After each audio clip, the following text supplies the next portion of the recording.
A'udzubillahi minasyaitonirrajim. Bismillahirrahmanirrahim. Assalamualaikum warahmatullahi wabarakatuh. Rabbi a'udzubika min hamajatis sayatin wa a'udzubika rabbi ayahdurun. Asyhadu an la ilaha illallah wa asyhadu anna Muhammad Rasulullah. Allahumma sholli ala Muhammad wa ala ali Muhammad ya karim. Alhamdulillahi rabbil alamin. Wassalatu wassalamu ala asrafil anbiya wal mursalin wa ala alihi wa sahbihi ajmain. Amma ba'd. Puji syukur, mari sama-sama kita panjatkan kehadirat Allah Subhanahu wa taala yang mana atas nikmat dan karunia-Nya kita masih diberikan kesempatan untuk menjalankan kehidupan ini. Salawat serta salam semoga tetap tercurah kepada para nabi, khususnya baginda Rasulullah Muhammad Sallallahu Alaihi Wasallam, pada keluarganya, para sahabatnya, dan insya Allah kita semua selaku pengikutnya sampai akhir zaman. Bapak Ibu yang dirahmati Allah, Alhamdulillah kita di hari yang ke berapa ini? 10 ya. Dalam menjalankan ibadah puasa ini, alhamdulillah kita masih diberikan oleh Allah kesehatan, kita masih diperjalankan untuk terus berproses ya meningkatkan keimanan dan ketakwaan kita. Dan alhamdulillah sekarang kita melanjutkan ya tema minggu yang lalu ya tentang bersyukur di bulan suci Ramadan ya. Karena banyak sekali umat Islam yang menyambut bulan suci Ramadan dengan rasa syukur ya, sehingga mereka berharap untuk mendapatkan rahmatnya, untuk mendapatkan keberkahan Ramadannya, dan juga untuk mendapatkan eh, ampunan dari Allah seperti itu. Nah, sedikit saya review ya.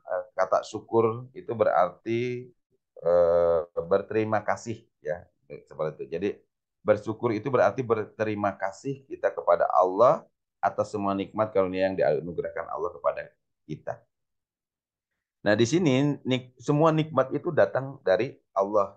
Makanya kalau manusia itu bersyukur, Allah akan tambahkan nikmatnya. Tapi sebaliknya kalau manusia itu kufur, ya mungkin Allah akan kurangi nikmatnya seperti itu. Nah, dalam menjalankan ibadah di bulan Ramadan ini, kita harus selalu bersyukur kepada Allah atas segala nikmat yang diberikan. Nah, cara bersyukurnya macam-macam ya. Ada yang apa? eh, eh, dengan cara memperbanyak amalan-amalan, baik itu sholatnya, gitu kan? Ada juga yang memperbanyak amalan-amalan perbuatan baiknya, sedekahnya, dan masih banyak amalan-amalan yang lain. Nah, kadang kita lupa ya, kita sudah sepatutnya bersyukur ya. Kemarin yang pertama itu bersyukur atas apa? Petunjuk yang telah Allah berikan kepada kita. Nah, ini jarang sekali orang yang mensyukuri petunjuk tersebut ya. Sehingga dia berbuat ya atas dasar hanya mengikuti keinginan semata. Ya, karena dapat istilahnya info, wah, kalau Ramadan mengerjakan ini pahalanya sekian.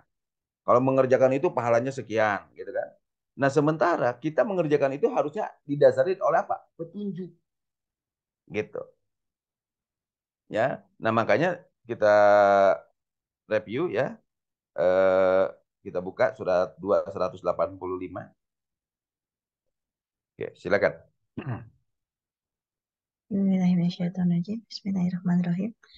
Beberapa hari yang ditentukan itu ialah bulan Ramadan, bulan yang di dalamnya diturunkan permulaan Al-Quran sebagai petunjuk bagi manusia dan penjelasan-penjelasan mengenai petunjuk itu, dan pembeda antara hak dan yang batil. Karena itu, barang siapa di antara kamu hadir di negeri tempat tinggalnya di bulan itu, maka hendaklah ia berpuasa pada bulan itu. Dan barang siapa sakit atau dalam perjalanan, lalu ia berbuka, maka wajiblah baginya berpuasa sebanyak hari yang ditinggalkannya itu. Pada hari-hari yang lain, Allah menghendaki kemudahan bagimu dan tidak menghendaki kesukaran bagimu.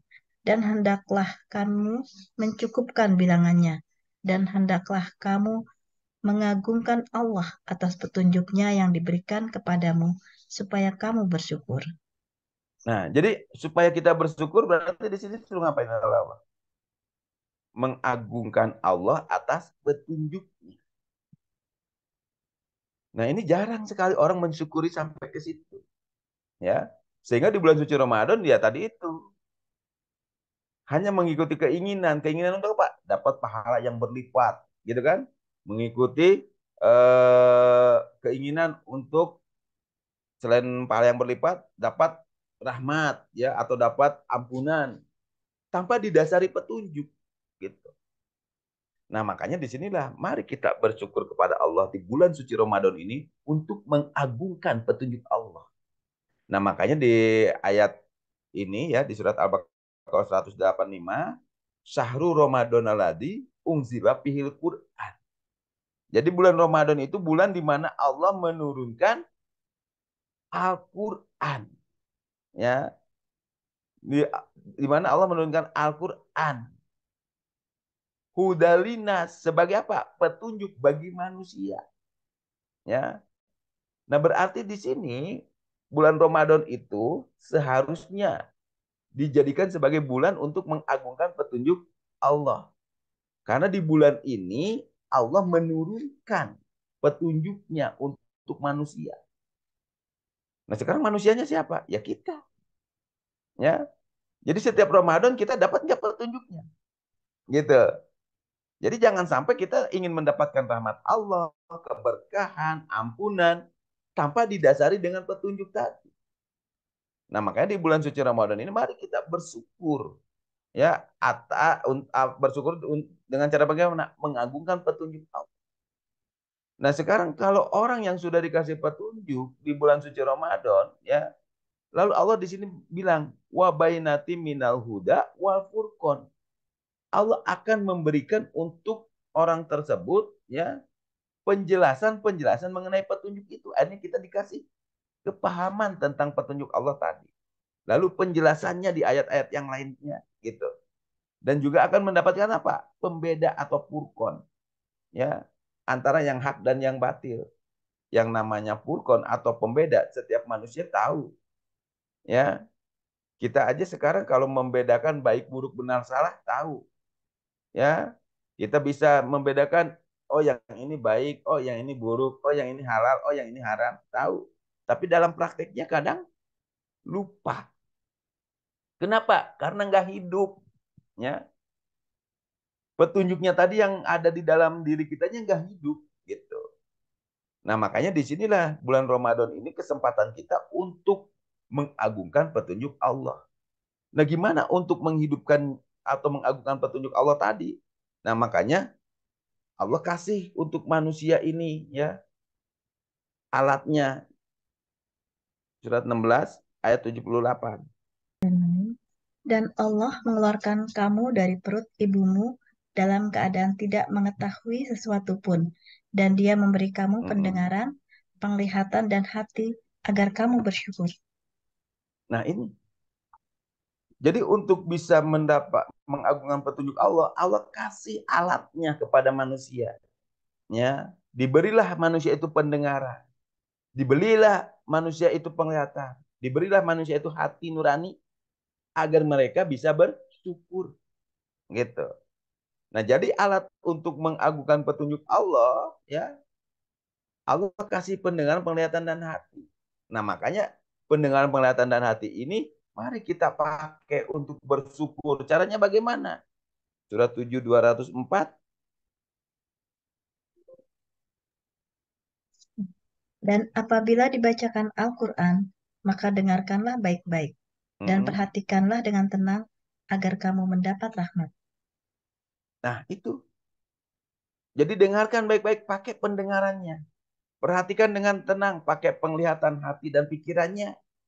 Ya, apabila kita dibacakan Al-Quran atau kita sedang baca Al-Quran, gitu. Nah, maka disinilah alat yang diberikan oleh Allah untuk bersyukur, pendengaran, penglihatan hati kita pakai untuk baca, pelajari, pahami Quran, gitu. Ya, sehingga kita eh, bisa mengagungkan petunjuk Allah tadi. Jadi kita bisa bersyukur dengan mengagungkan petunjuk Allah. Jadi nanti apa yang kita perbuat, apa yang kita kerjakan, itu semua berdasarkan petunjuk Allah. Bukan hanya berdasarkan mengikuti keinginan hawa nafsu semata, gitu.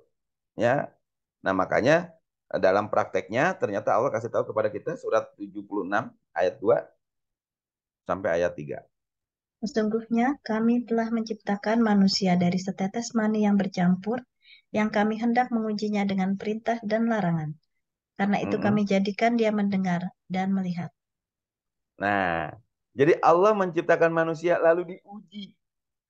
Ujiannya dengan apa? Perintah dan larangan. Nah, perintah dan larangan Allah ada di mana?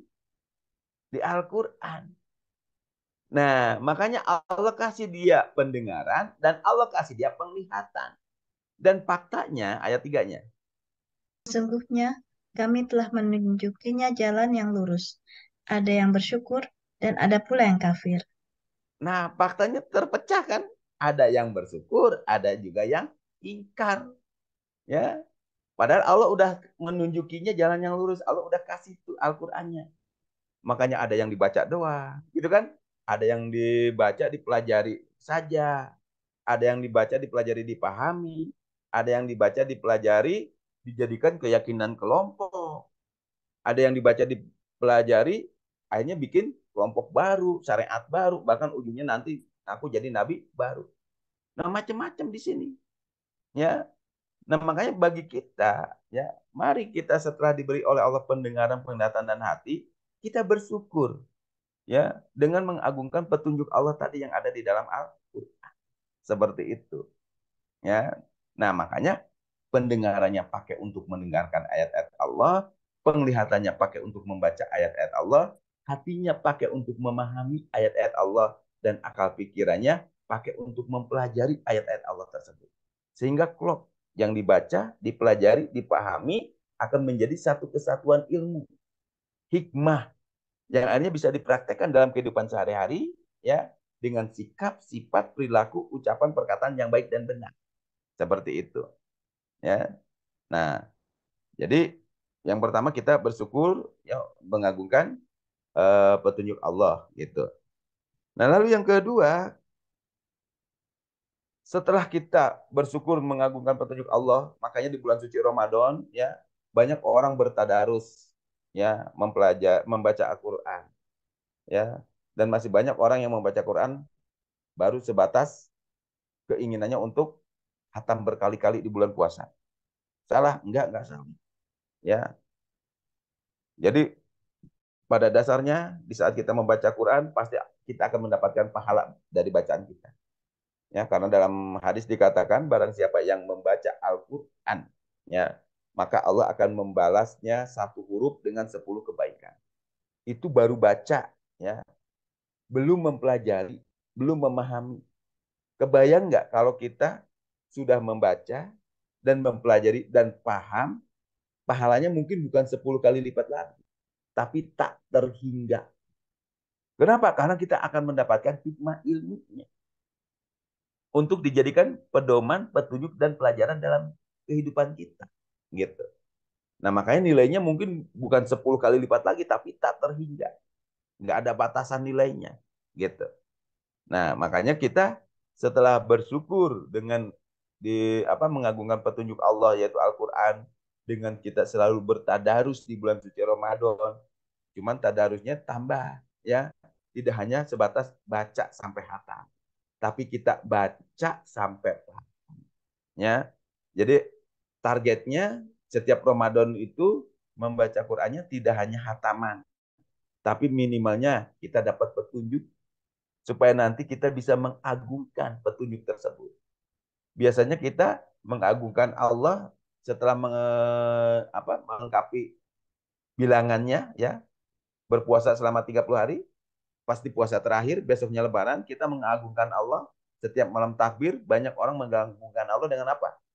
Dengan membaca takbir, gitu kan? Takbiran Allahu Akbar, Allahu Akbar, Allahu Akbar. Terus di mana-mana takbiran, ya. Karena apa? Karena sedang mengagungkan Allah. Tapi ada nggak orang mengagungkan Allah dengan petunjuknya? Di saat malam takbiran, dia baca apa yang dia dapat dari selama ini dia baca Al-Quran sampai hatam tadi.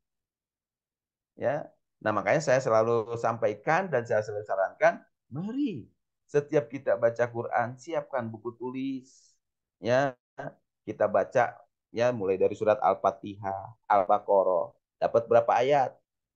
Terus yang masuk ke dalam hati kita ada berapa? Kita tulis. Begitu kita baca, oh ini begini. Oh ternyata begini. Kita tulis yang ohnya tadi. Berarti kan ada ayat yang masuk ke dalam hati kita.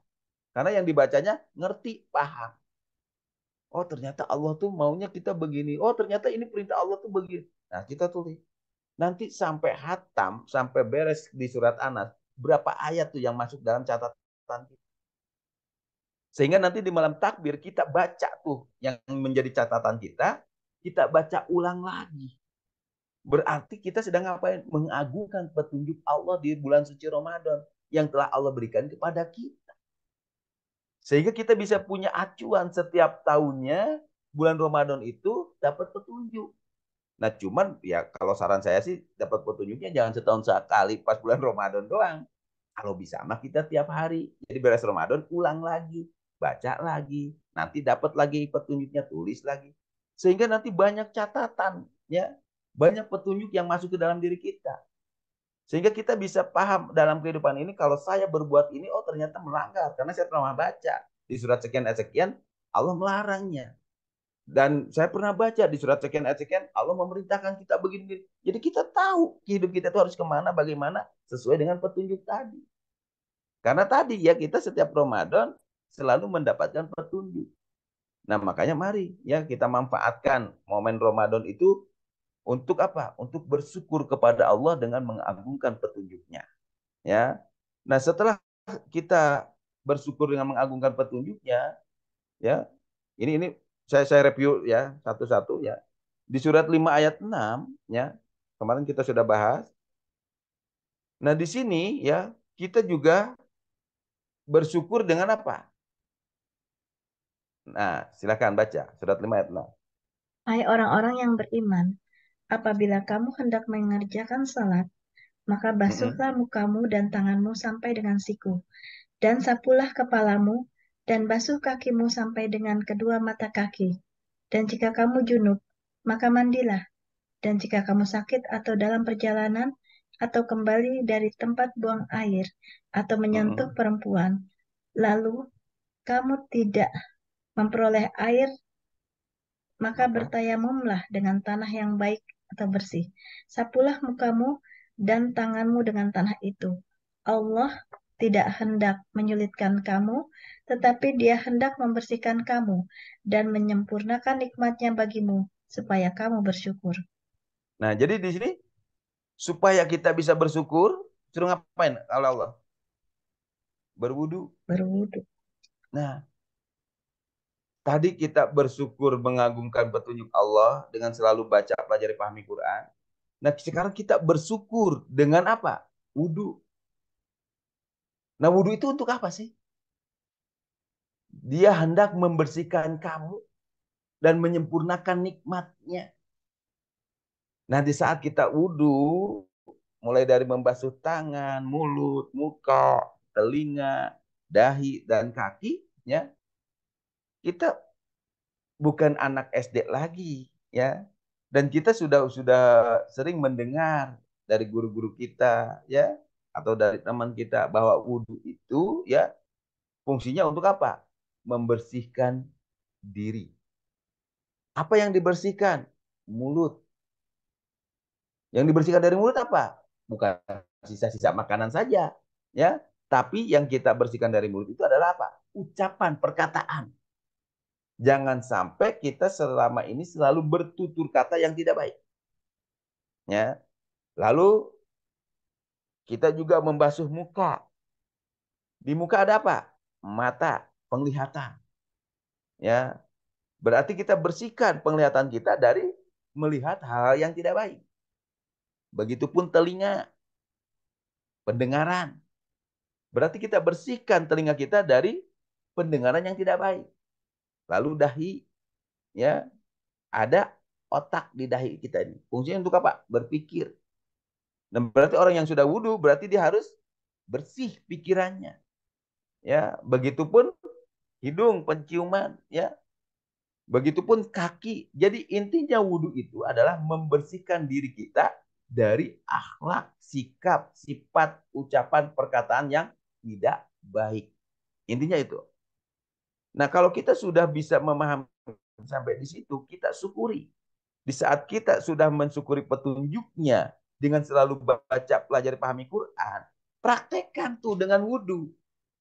Gitu kan? Dengan akhlak kita. Perbuatan tangannya, perbuatan mulutnya, perbuatan kakinya. Dan mulut, tangan, dan kaki ini berbuat atas perintah siapa? Otak kita nih, akal. Dan akal dapat berpikir ya dari masukan-masukan yang diterima. Mulai dari yang dilihat, yang didengar, dan yang dirasakan. Sehingga akal akan menentukan, berpikir. Gitu. Ya, nah makanya disinilah setelah kita mengagungkan Allah dengan petunjuknya, praktekkan dengan kita selalu menjaga wudhu. Artinya apa? Kita selalu menjaga akhlak perilaku kita. Dengan sikap, sifat, ucapan, perkataan yang baik. Seperti itu. Nah, kalau kita sudah bisa mempraktekkan itu, sehingga kita akan bisa mensyukuri yang lainnya. Ya, contohnya apa? Nah, kita buka surat 39 ayat 66. 39 ayat 66. Karena itu, maka hendaklah Allah saja kamu sembah, dan Mm-mm. hendaklah kamu termasuk orang-orang yang bersyukur. Nah, sehingga kalau kita sudah mengerjakan yang tadi, kita akan selalu bersyukur dengan selalu menyembah Allah saja. Jadi intinya di hati dan pikiran kita hanya tertanam Allah, Allah, dan Allah.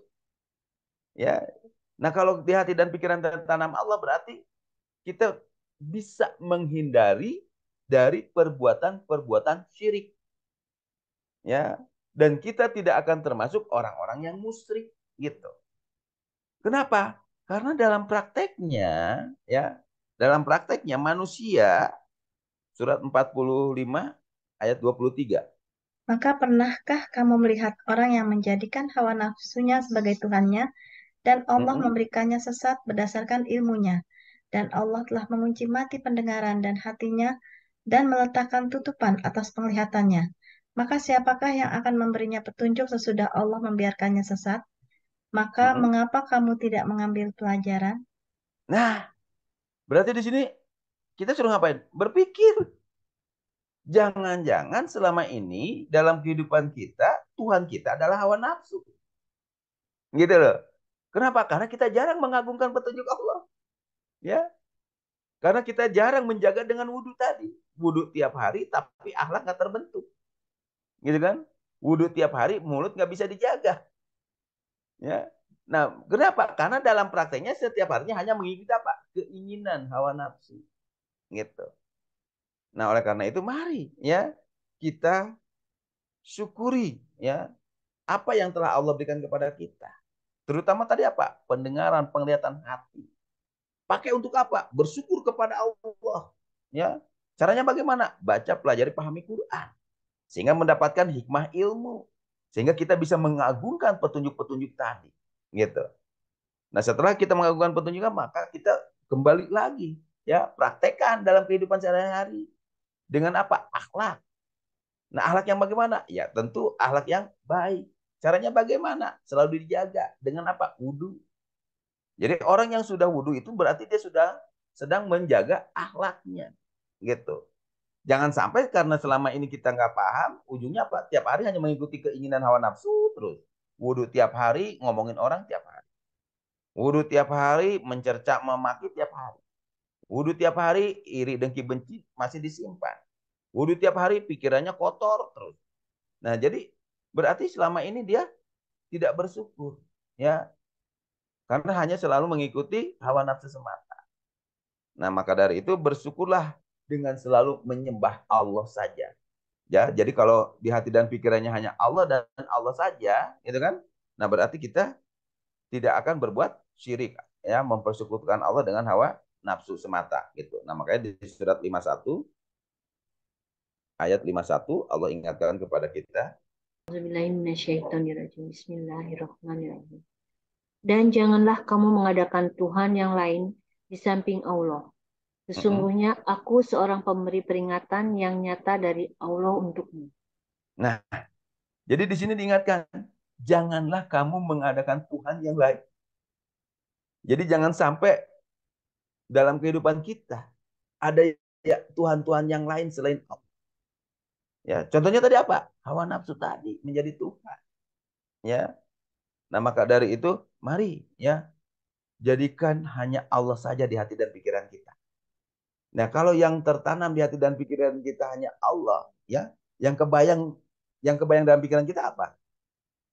Kalau yang tertanam hanya Allah. Kasih sayang. Nah, itu surat 6 ayat 12. Katakanlah, kepunyaan siapakah apa yang ada di langit dan di bumi?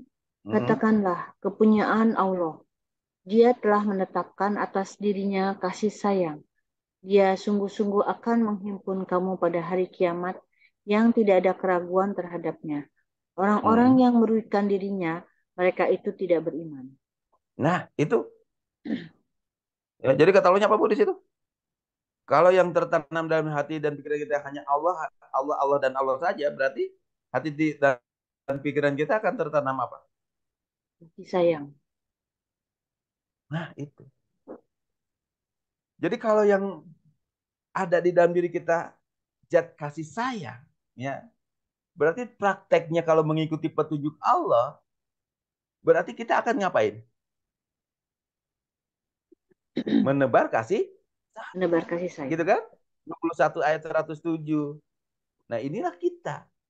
Gitu. Ya, surat 21 ayat 107. Silakan. Dan tiadalah kami mengutus kamu, melainkan untuk menjadi rahmat bagi semesta alam. Nah, itu.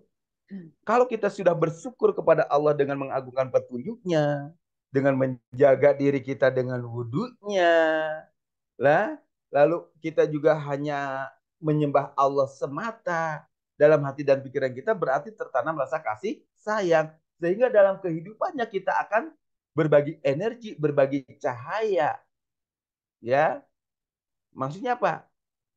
Wa ma arsalnaka ila rahmatan lil alam. Jadi Allah mengutus kita melainkan untuk menjadi rahmat, berbagi kasih sayang, ya. Jadi dalam kehidupan kita ini kita diutus oleh Allah itu udah untuk ini, ya. Berbagi kasih sayang. Kasih sayang itu dalam artian apa? Bisa berbentuk istilahnya ilmu, berbagi ilmu, ya, tenaga, pikiran, harta. Banyak sekali yang bisa kita kerjakan, ya, dalam kehidupan ini, gitu. Nah, makanya mari kita selalu tanamkan dalam hati dan pikiran kita hanya Allah, Allah dan Allah saja, ya. Jadi jangan sampai ada tuhan-tuhan yang lain, apalagi sampai mempersekutukan Allah dengan hawa nafsu, dengan keinginan semata. Nah, agar supaya kita tidak mempersekutukan Allah dengan keinginan semata, maka kita harus mengagungkan Allah dengan petunjuknya, menjaganya dengan wudhunya, gitu kan? Lalu mempraktekannya dengan menebar kasih sayang, seperti itu, ya. Nah, setelah itu, ya, selanjutnya kita bersyukur bahwa Allah telah memberikan kepada kita semua itu, ya. Nah, makanya di surat 2 ayat 152 Allah ingatkan kepada kita. Karena itu ingatlah kamu kepadaku, niscaya aku ingat pula kepadamu, dan bersyukurlah kepadaku, dan janganlah kamu mengingkari nikmatku. Nah, di sini kita sudah bersyukur, ya. Bersyukurlah kepadaku. Dengan cara bagaimana? Di surat Al-Baqarah 152, bersyukurnya dengan cara bagaimana? Mengingat Allah. Mengingat Allah. Mengingat Allah. Ya, ingatlah kamu kepadaku. Kata Allahnya gitu kan? Nah, sekarang pertanyaannya, ya, selama ini, ya, apa yang kita kerjakan untuk selalu ingat Allah? Sholat. Sholat. Surat 20 ayat 14. Kita buka. Bu Mila kalau mau baca, monggo. Jauh dari Makassar soalnya. A'udzubillahi minasyaitonirrajim. Bismillahirrahmanirrahim. Sesungguhnya aku ini adalah Allah, tidak ada Tuhan yang hak selain aku. Maka sembahlah aku dan dirikanlah sholat untuk mengingat aku. Nah, jadi cara bersyukur dengan mengingat Allah, suruh ngapain kita? Sholat. Dirikan Dirikan sholat. sholat untuk mengingatku. Nah, berarti kalau kita rangkai tadi ya, dari awal sampai ke sini ya, mulai kita mengagungkan Allah dengan petunjuknya karena Allah telah memberi pendengaran penglihatan hati, gitu kan? Ya, makanya kita selalu bertadarus, itu kan di bulan suci Ramadan. Lalu menjaga dengan wudhu, gitu kan? Nah, lalu hanya menyembah Tuhan saja. Nah, buktikan kalau selama ini kita melakukan itu semua, makanya kita diingatkan sehari 5 waktu supaya tidak lupa tuh yang tadi itu. Dengan apa? Dengan sholat. Jadi sholat itu sebagai timer kita, pengingat kita, agar supaya kita nggak lupa sama Allah. Ya, agar supaya kita nggak mempersekutukan Allah dengan hawa nafsu terus. Agar supaya kita selalu menjaga akhlak kita dengan wudhu. Agar supaya kita mengagungkan Allah dengan petunjuknya. Nah, makanya kita dirikan sholat. Nah, kalau orang yang sudah mendirikan sholatnya, berarti dia sudah ingat kepada Allah. Dan kalau orang sudah ingat kepada Allah, ya pasti dia akan merasakan seperti ini. Surat 13 ayat 28. Yaitu orang-orang yang beriman dan hati mereka menjadi tentram dengan mengingat Allah. Ingatlah, hanya dengan mengingat Allah lah hati menjadi tentram. Nah, pertanyaannya, kita selama ini suka sholat? Iya. Sudah mendapatkan ketentraman ini? Kalau belum, berarti selama ini kita sholat belum ingat Allah. Itu. Nah, jadi orang yang sudah melaksanakan sholatnya, dan dia berarti sudah mengingat Allah, insya Allah kehidupannya pasti akan mendapatkan ketentraman. Ketentraman itu bukan berarti nggak diuji ya, tetap ujian pasti ada, gitu kan? Cobaan pasti ada, karena ujian cobaan itu untuk mengangkat derajatnya, ya. Makanya dibutuhkan apa? Kesabaran, ketawakalan gitu. Nah, makanya disinilah orang yang sudah sholat, dia sudah ingat Allah, hatinya akan menjadi tentram. Karena apa? Karena tadi dia sudah bisa menjaga wudhunya, gitu kan? Nah, dia juga sudah mempraktekkan dalam kehidupan sehari-harinya dengan selalu Allah, Allah dan Allah saja. Hati dan pikirannya hanya tertanam rasa kasih sayang. Ya, ditambah juga dia mengagungkan petunjuknya. Akhirnya ketentraman akan didapat nggak? Pasti. Pasti akan didapat. Ya, tapi jangan lupa juga ya. Nanti ada ujian cobaan hidup, pasti juga itu ada. Jadi jangan merasa, oh saya udah mengerjakan ini, seolah-olah sekarang udah nyaman, udah tentram. Besok-besok begitu diuji, mewek lagi, pusing lagi, stres lagi gitu kan. Nah, berarti disinilah kita belum ingat Allah. Gitu. Nah, makanya kalau orang mengingat Allah hati menjadi tentram, berarti dia sudah mendirikan sholat, ya, sudah menjaganya dengan wudhu, itu kan, sudah tidak mengikuti hawa nafsu, tapi dia mengikuti petunjuk Allah, sehingga dalam hati dan pikirannya hanya ada Allah, Allah dan Allah saja.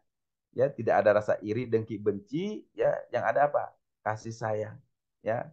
Kasih sayang dalam artian eh, menerima, mengalir, ya, mensyukuri. Jadi disyukuri apapun yang diberikan Allah kepada kita, baik buruk, susah senang, pahit manis, diterima, mengalir. Jadi serasa hidup tanpa beban gitu. Padahal pikiran mah tetap bekerja. Allah akan kasih solusi-solusinya gitu. Jadi ketentraman itu akan didapat jika kita sudah mengerjakan itu semua gitu. Nah, makanya untuk apa mengingat Allah, mari kita selalu mendirikan sholat. Nah, karena dengan kita bersyukur dengan cara mengingat Allah dengan sholat, hati kita akan menjadi tentram gitu. Nah, Selanjutnya setelah kita mendirikan sholat, jangan lupa juga ya di surat 62 ayat 10. Auzubillahiminasyaitonirrajim. Bismillahirrahmanirrahim. Apabila telah ditunaikan sholat, maka bertebaranlah kamu di muka bumi, dan carilah karunia Allah, dan ingatlah Allah banyak-banyak, supaya kamu beruntung. Nah, jadi kata Allahnya apa? Bertebaranlah kamu di muka bumi, dan cari karunia Allah. Beres sholat, suruh kerja. Ingatlah Allah banyak-banyak. Ya. Jadi beres sholat, suruh kerja. Lebaran di muka bumi. Sambil kerja, perbanyak ingat Allah. Jadi zikrullahnya, zikirnya di saat kita sedang bekerja. Gitu. Nah, sehingga nanti dari hasil pekerjaan kita bisa pakai untuk apa? Ya, mencari jalan untuk mendekatkan diri kita kepada Allah. Ya. Surat 35 ayat 5. Hai orang-orang yang beriman, bertakwalah kepada Allah dan carilah jalan yang mendekatkan diri kepadanya, dan berjihadlah pada jalannya supaya kamu mendapat keberuntungan. Nah, setelah sholat, setelah ingat Allah, lalu kita bekerja, jangan malas, gitu kan? Nah, dari hasil kerja itulah kita akan mendapatkan hasil.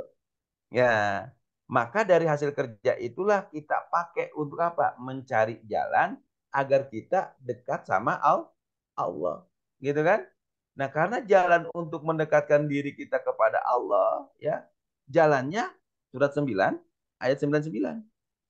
Nah, Di antara orang-orang Arab Badui itu ada orang yang beriman kepada Allah dan hari kemudian, dan memandang apa yang dinafkahkannya di jalan Allah itu sebagai jalan untuk mendekatkannya kepada Allah dan sebagai jalan untuk memperoleh doa Rasul.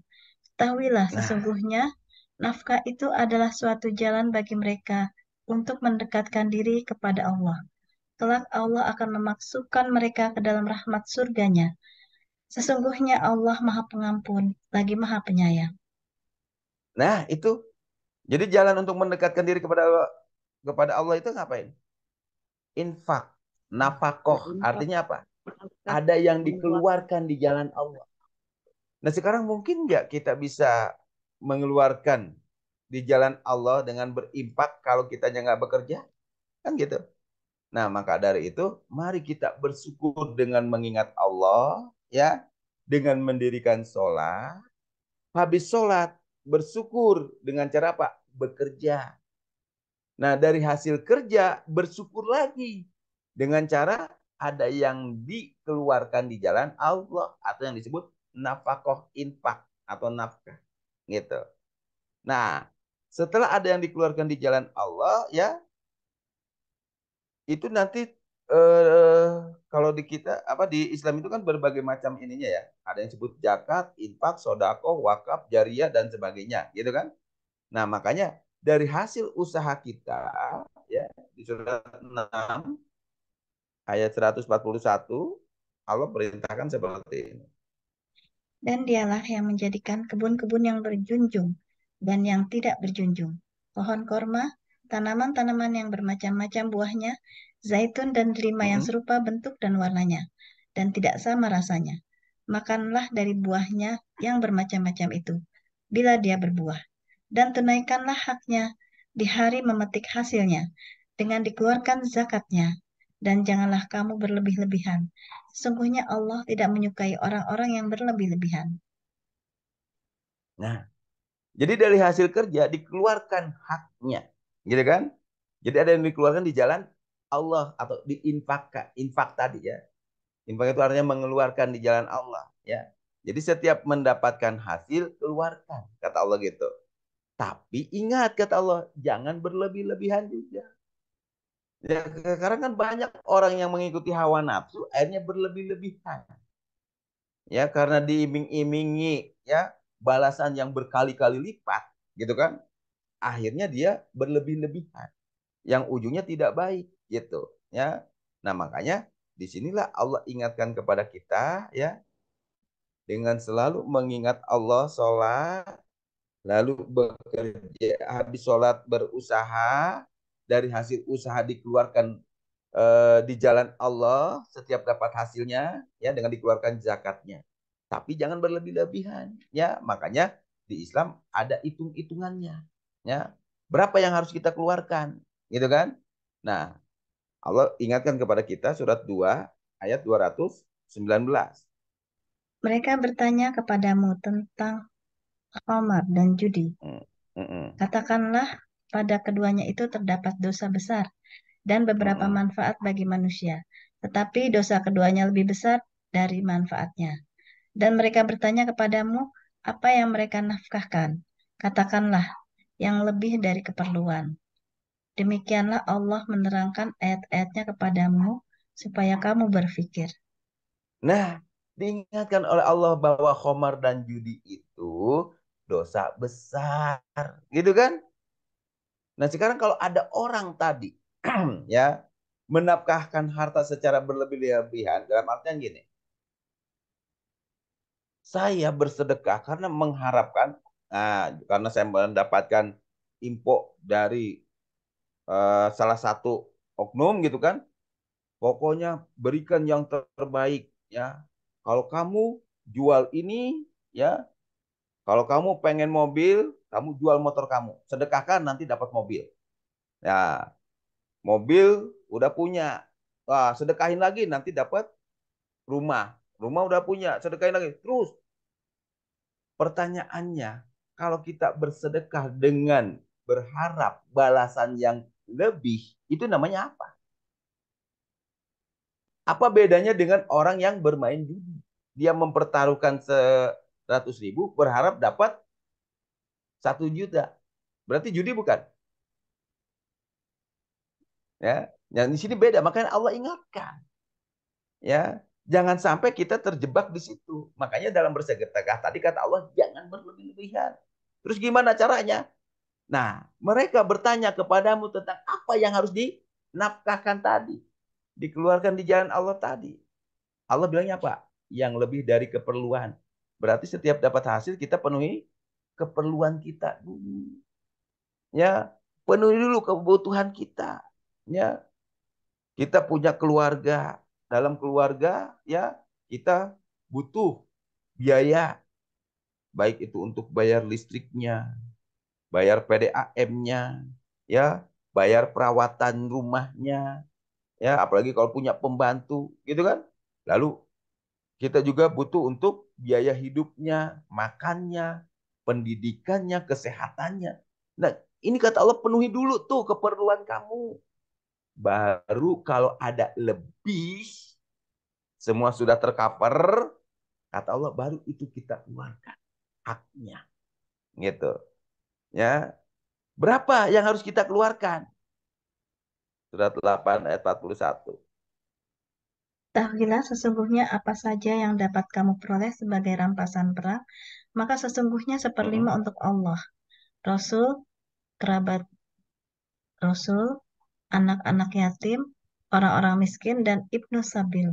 Jika kamu beriman kepada Allah dan kepada apa yang kami turunkan kepada hamba kami Muhammad di hari Furqan, yaitu di hari bertemunya dua pasukan, dan Allah Maha Kuasa atas segala sesuatu. Nah, jadi kata Allahnya apa, Bu? Berapa yang harus dikeluarkan? Seperlima, Seperlima itu berapa persen? 20%. 10%. 20%. Ya, 20%. Nah, 20% dikeluarkan dari kelebihan kita ya. Jadi contoh gini, kita dapat nih dari hasil usaha kita. Penuhi kebutuhan kita dulu. Ternyata masih ada lebih. Ya, seumpamanya ilustrasi seumpamanya kita dapat 10 juta ya dari hasil usaha itu. Lalu kebutuhan kita seumpamanya 8 juta. Nah, berarti masih ada sisa berapa? 2 juta. Bukan berarti 2 juta ini disedekahkan, bukan. Ambil 20% dari 2 juta. Berapa?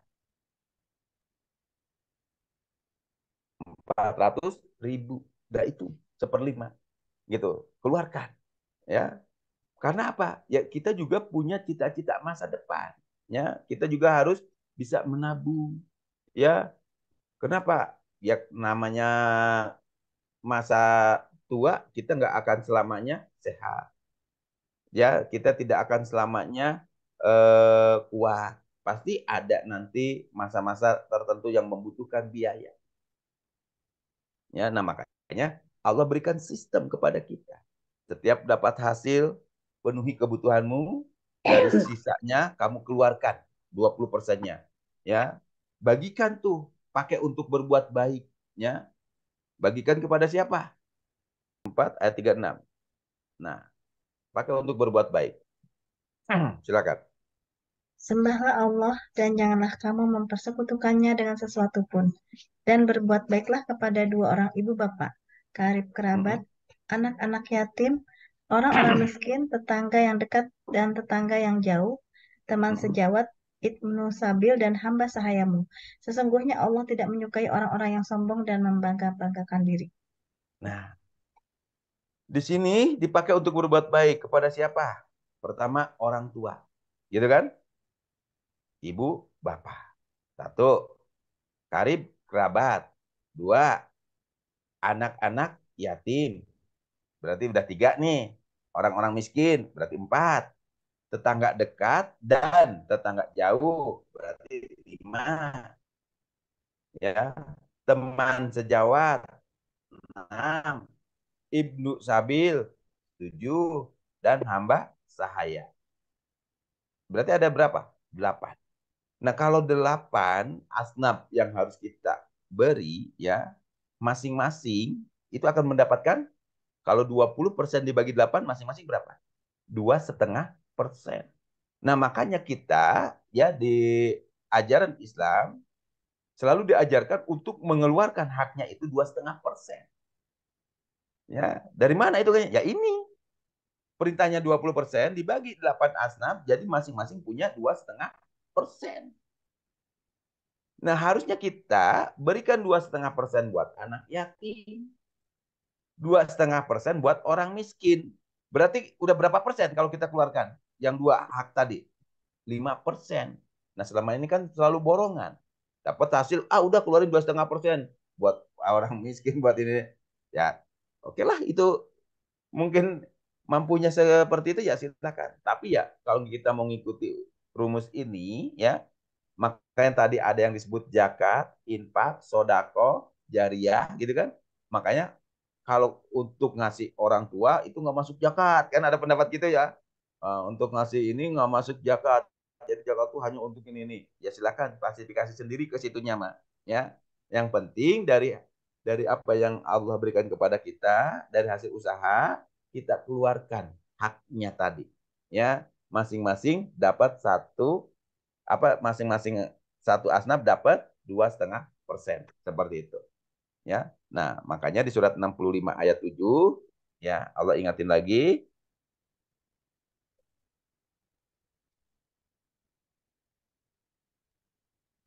Hendaklah orang yang mampu memberi nafkah menurut kemampuannya, dan orang yang disempitkan rezekinya, hendaklah memberi nafkah dari harta yang diberikan Allah kepadanya. Allah tidak memikukan beban kepada seseorang, melainkan sekedar apa yang Allah berikan kepadanya. Allah kelak akan memberikan kelapangan sesudah kesempitan. nah itu, ya. Jadi kalau kita kerjakan sesuai dengan kesanggupan kemampuan tadi, kelak Allah akan memberikan kelapangan kepada kita semua. Amin, ya. Nah, jadi setelah kita bersyukur, ya, dengan tadi, ya, ingat Allah, sholat, beres sholat, berusaha, bekerja, ya, lalu hasil dari kerja kita syukuri dengan nafkah, infak, zakat, jariah, wakaf, atau apapun namanya kita keluarkan di jalan Allah, ya, dengan hitung-hitungan, ya, masing-masing 2,5%, gitu kan.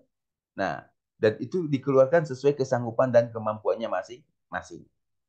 Nah, dalam perjalanannya pasti, ya, kita akan tidak semulus apa yang kita bayangkan. Dalam perjalanan hidup kita itu pasti ada ujian, cobaan, rintangan, dan sebagainya.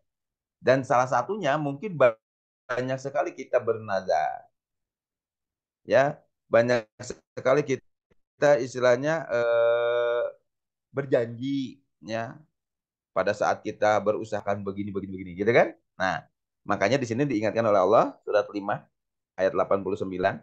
Bismillahirrahmanirrahim. Silakan, Bu. Allah tidak menghukum kamu disebabkan sumpah-sumpahmu yang tidak dimaksud untuk bersumpah. Tetapi Dia menghukum kamu disebabkan sumpah-sumpah yang kamu sengaja. Maka kafarat atau pelanggar sumpah itu ialah memberi makan 10 orang miskin, yaitu dari makanan yang biasa kamu berikan kepada keluargamu, atau memberi pakaian kepada mereka, atau memerdekakan seorang budak. Barang siapa tidak sanggup melakukan yang demikian, maka kafaratnya puasa selama 3 hari. Yang demikian itu adalah kafarat sumpah-sumpahmu bila kamu bersumpah dan kamu langgar. Dan jagalah sumpahmu. Demikian Allah menerangkan kepadamu hukum-hukumnya, agar kamu bersyukur kepadanya. Nah, berarti agar kita bersyukur di sini suruh ngapain, Bu? Agar bersyukur Puasa. berarti suruh ngapain? Enggak. Bukan. Jagalah Bersyukur. sumpah. Menjaga sumpah. Menjaga Jagalah sumpahmu. Selama ini kita pernah nggak melanggar sumpah? Enggak juga. Pernah. Pernah lah. Pernahnya sering atau selalu? Atau kadang-kadang? Kadang-kadang. Jadi intinya saya bilang tadi, dalam kehidupan tidak ada yang mulus, gitu kan? Pasti ada aja, ya, yang kita langgar, gitu. Nah, kalau kita melakukan pelanggaran, ingat, ya, kita di sini disuruh ngapain? Bayar kafarat. Kafaratnya apa? Memberi makan, ya, dari makanan yang biasa diberikan kepada keluargamu. Dalam artian apa? Dari makanan yang biasa kita konsumsi, gitu. Nah, jadi kita bersyukur, ya, kepada Allah dengan selalu memberi makan. Intinya gitu. Kenapa? Karena dalam kehidupan ini tidak serta-merta kita selalu berjalan mulus. Ya, dalam kehidupan ini tidak serta-merta kita selalu baik, ya. Mungkin ada yang disengaja ataupun tidak disengaja kita pernah melakukan pelanggaran, ya. Baik dalam sumpah ataupun dalam hal yang lain. Nah, untuk menebusnya itu maka kita harus membayar kafarat, ya, dengan memberi makan, ya, dari makanan yang biasa kita makan. Nah, kalau kita sekarang bicara tentang makanan, ya, kita disuruh Allah untuk bersyukur, gitu kan? Nah, makanya kita di surat 20 ayat 81. Bismillahirrahmanirrahim. Silakan. Makanlah di antara rezeki yang baik yang telah kami berikan kepadamu, dan janganlah melampaui batas padanya, yang menyebabkan kemurkaanku menimpamu. Dan barang siapa ditimpa oleh kemurkaanku, maka sesungguhnya binasalah ia. Tahan dulu, ya, kita buka dulu surat 80 ayat 24. Maka hendaklah manusia itu memperhatikan makanannya. Nah, kalau bicara makanan di sini Allah suruh ngapain? Memperhatikan makanannya. Yang diperhatikan apa? Makanan, maksud memperhatikan makanannya itu apa maksudnya? Kualitas, ya. Jaga makanan kali. Nah, tadi, ya, balik Jaga lagi ke surat makan. Kembali lagi ke tadi surat 20:81. 20 ayat 81. Jangan melampaui batas. Jangan melampaui batas. Terus? Makanlah di antara rezeki yang baik. Nah, makanlah di antara rezeki yang baik. Yang baik. Gitu kan? Nah, berarti di sini kita harus memperhatikan makanan, ya, terutama di bulan suci Ramadan ini, karena kita di bulan suci Ramadan ini ada makan sahur, ada berbuka puasa, kan gitu. Nah, Allah ingatkan di saat kita berbuka puasa, di saat kita makan sahur, perhatikan makananmu, Ya, makanlah kata Allah dari rezeki yang baik, baik, gitu kan? Nah, jadi makannya dari rezeki yang baik-baik ya, baik untuk diri kita ya, karena banyak sekali makanan yang baik, tapi belum tentu baik untuk kondisi tubuh kita, gitu loh maksudnya. Ya, jadi makanlah makanan dari rezeki yang baik yang telah kami berikan kepadamu, dan janganlah kamu melampaui batas. Jadi dalam makan itu jangan melampaui batasan. Makanya sumber penyakit ya itu diakibatkan dari makanan. Dikarenakan di saat kita mengkonsumsinya melampaui batas ya. Padahal dalam tubuh kita membutuhkan kalori sekian, vitamin sekian, ya, zat besi sekian, protein sekian. Jadi ada ukurannya. Kalau lebih ya, kalau lebih ya batasannya tadi akan menimbulkan apa? Penumpukan zat-zat yang akan merusak badan kita. Ya, seperti itu. Nah, makanya di sini Allah ingatkan di surat 7 ayat 31. Hai anak Adam, Silakan. pakailah pakaianmu yang indah di setiap memasuki masjid. Makan dan minumlah, dan janganlah berlebih-lebihan. Sesungguhnya Allah tidak menyukai orang-orang yang berlebih-lebihan. Nah, itu. Jadi pada saat kita ya berpakaian ataupun makan dan minum jangan berlebih-lebihan ya. Karena yang berlebih-lebihan itu endingnya pasti tidak akan baik, dan juga jangan melampaui batas ya.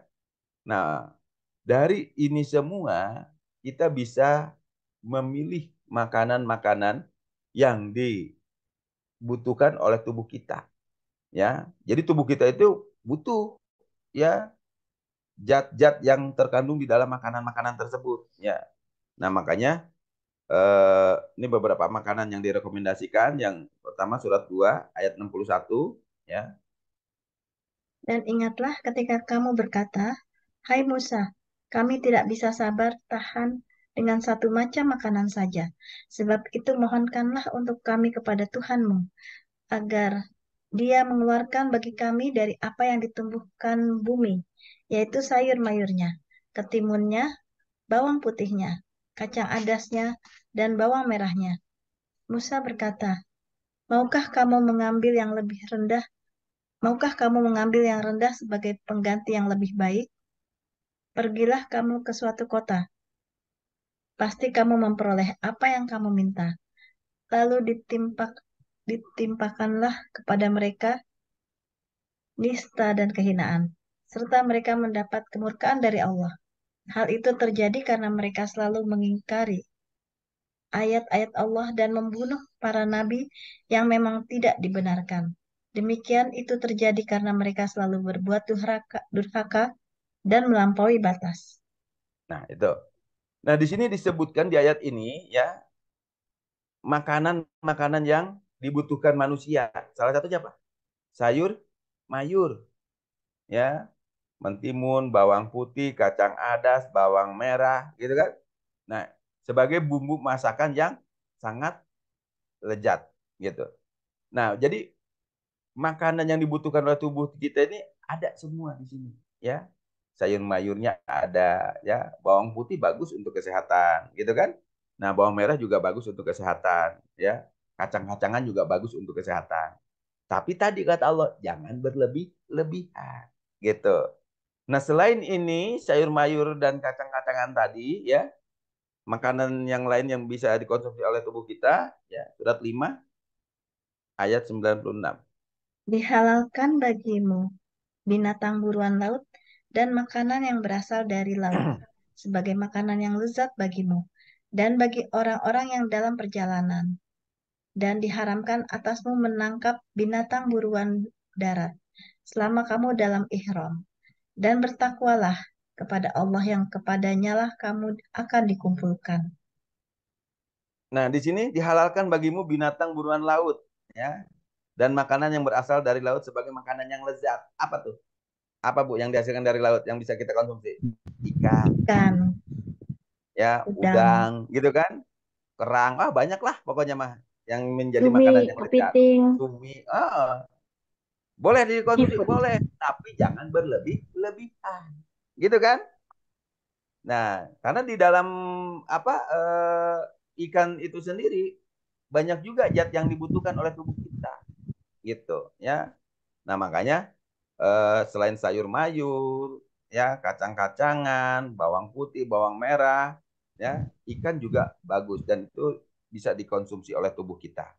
Nah, selain itu, ya kita buka surat 6 ayat 118.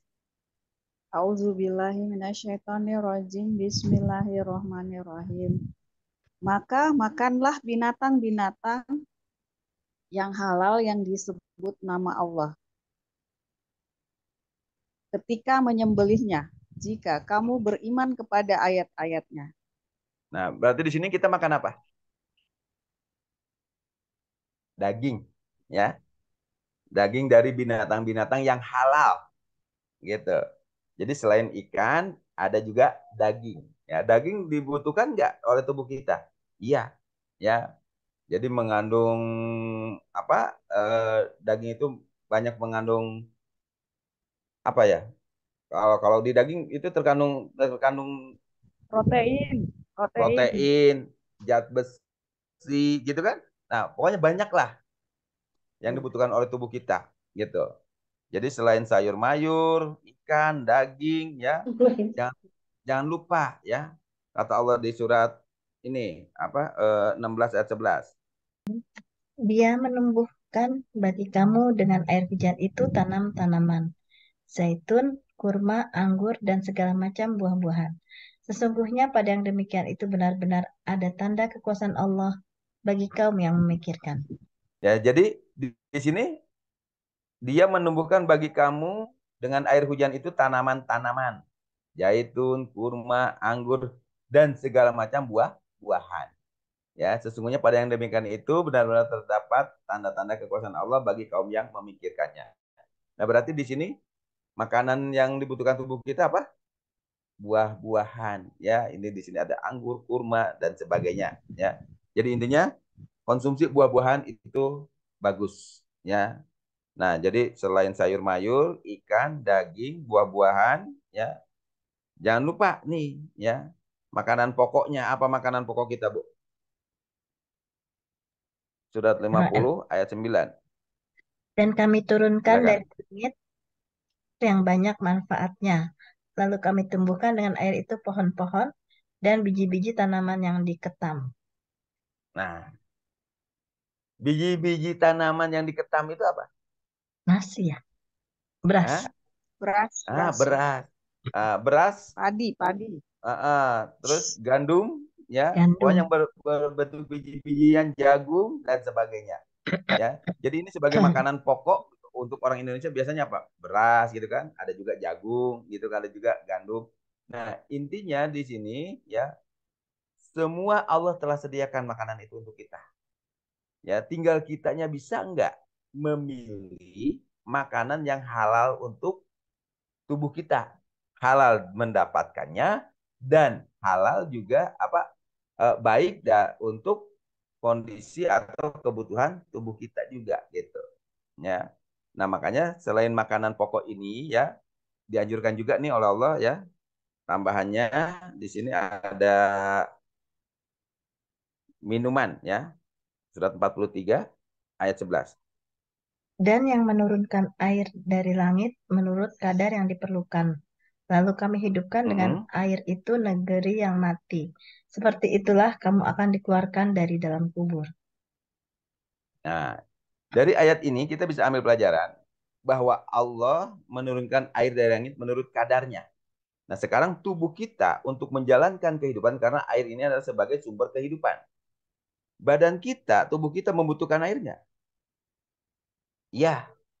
Nah, butuhnya berapa liter per hari tubuh kita. Makanya kita pada saat minum air sesuaikan dengan kadarnya, kebutuhannya. Ya, manusia normalnya minimal dia sehari minum berapa? 2 liter. Nah, kalau kurang dari 2 liter, ya pasti akan timbul masalah. Gitu kan? Nah, atau lebih dari 2 atau 3 liter juga akan jadi masalah. Nah, makanya di saat minum kita sesuaikan dengan kebutuhan juga kadarnya, gitu loh.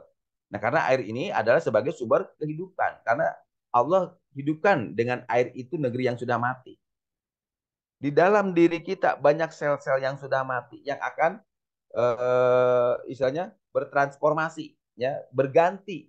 Makanya butuh apa? Butuh air untuk mentransformasinya itu, gitu.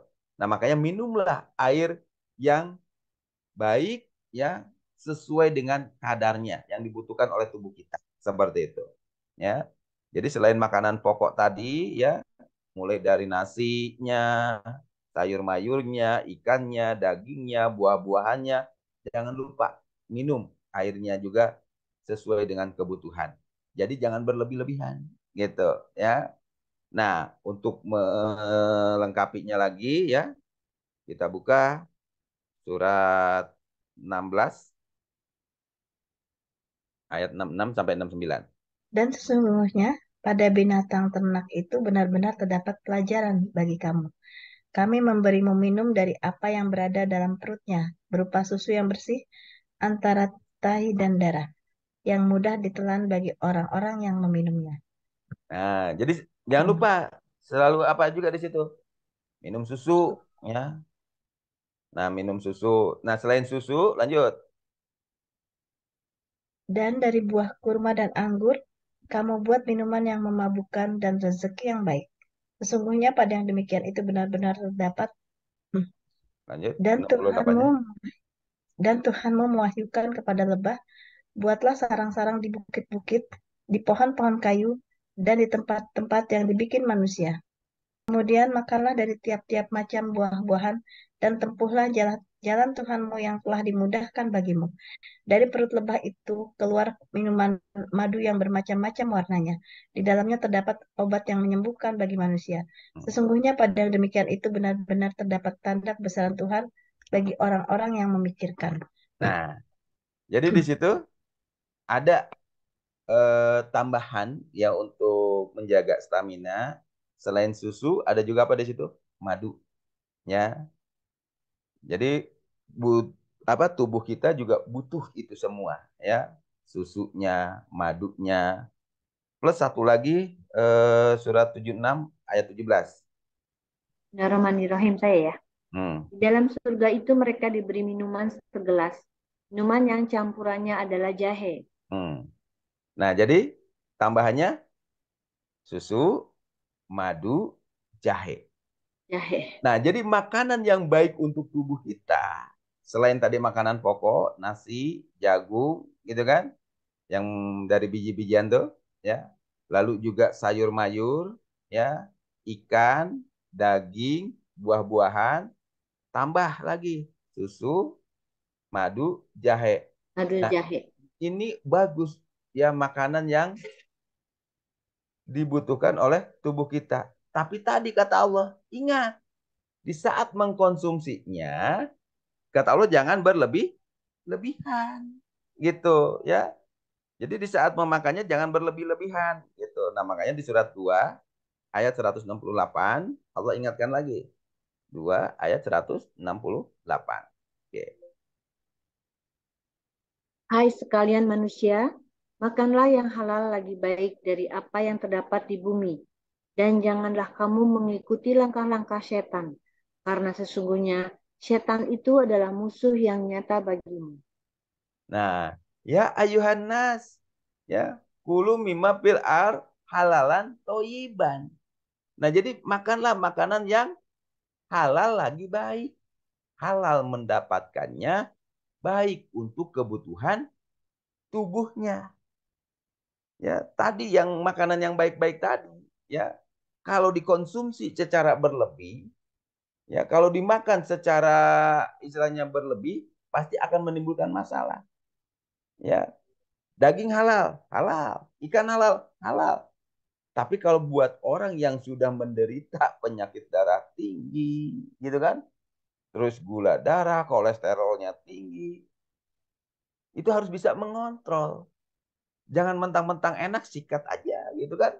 Yang akhirnya menimbulkan penyakit dalam dirinya. Nah, makanya disinilah mari ya kita perhatikan makanan kita di saat Ramadan ini, kita bersyukur kepada Allah dengan selalu memperhatikan apa yang selama ini kita konsumsi. Jangan sampai kita berlebih-lebihan dalam berbuka puasa. Jangan sampai kita berlebih-lebihan dalam makan sahur, sehingga akan menimbulkan dampak yang tidak baik untuk kesehatan kita. Oleh karena itu, mari kita perhatikan makanan ini ya, agar supaya di bulan suci Ramadan ini kita selalu dalam keadaan fit, selalu sehat, selalu berenergi, dan selalu bersemangat. Ya, insya Allah mudah-mudahan Ramadan tahun ini menjadikan kita pandai bersyukur ya, mulai tadi mengagungkan petunjuknya, menjaga dengan wudhunya ya, dan selalu menyembah Tuhan hanya Allah saja, bukan hawa nafsu, gitu kan? Dan selalu ingat Allah dengan mendirikan sholat, ya. Setelah sholat juga kita selalu berusaha bekerja. Jadi Ramadan ini tidak dijadikan sarana untuk bermalas-malasan, ya. Apalagi kalau hadisnya tadi, tidurnya orang berpuasa adalah ibadah, akhirnya seharian tidur aja nggak kerja-kerja. Nah itu jangan ya. Tapi mari kita bekerja sehingga nanti dari hasil kerja kita bisa berbagi ya. Kita keluarkan haknya, kita bisa bayar zakatnya, bisa mengeluarkan infak sodakohnya, dan kita bisa berbuat baik kepada sesama manusia ya. Jadi bulan yang penuh berkah di mana kita bisa berbagi kasih sayang, berbagi keberkahan kepada saudara-saudara kita yang membutuhkan ya. Dan juga jangan lupa kita pun harus memperhatikan kondisi ya tubuh kita, kesehatan kita. Maka perhatikan makanan kita juga. Jangan sampai kita mengkonsumsi makanan-makanan yang berlebih ya, sehingga akan menimbulkan dampak yang tidak baik untuk kesehatan. Nah, mungkin itu ya materi kita yang bisa disampaikan dalam kesempatan yang baik ini. Mudah-mudahan bisa bermanfaat untuk kita semua, sehingga Ramadan ini akan terus meningkatkan eh, kinerja kita. Ramadan ini akan membawa kebaikan dalam kehidupan kita. Ya, yang betul dari Allah sesuai dengan kalamnya Al-Quran, silakan dibaca, dipelajari, dipahami di rumah masing-masing. Opini ucapan saya yang tidak ada hubungannya dengan Al-Quran, tolong abaikan saja. Untuk materi saya tutup. Akhirul kalam. Billahi taufiq wal hidayah. Wassalamualaikum warahmatullahi wabarakatuh. Waalaikumsalam. Waalaikumsalam Nuhun Kang warahmatullahi Ali. wabarakatuh. Saya kembalikan ke Bu Epi. Silakan Bu Epi. Alhamdulillah. Jazakallah khair Kak Ali.